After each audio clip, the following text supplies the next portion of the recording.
Hvidtjørn er en smuk blomstrende plante, men det overses ofte. Familien det er rosenfamilien, Rosaceae. Slægten det er Crataegus. Og ja, hvidtjørn på dansk.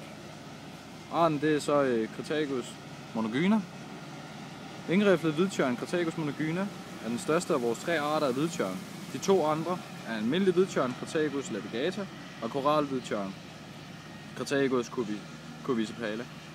Den er stor op til 10 meter, høj løvfældende busk eller et lille løvfældende træ med en meget tætgrenet vækstform. Blomsternes duft tiltrækker fluer. Og så bytter vi.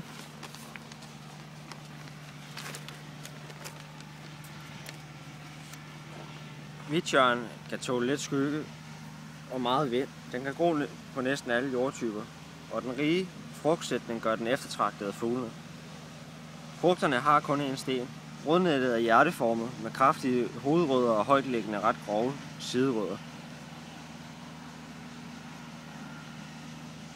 Den vokser i Centraleuropa oftest. Hvidtjørn gror som skovbryn og underskov i løvbladene løvskov på næringsrig bund i Centraleuropa.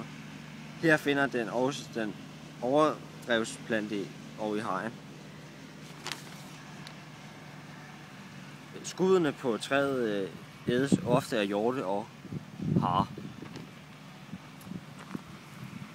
Og den ser sådan der ud. Små fine bær der. Skud.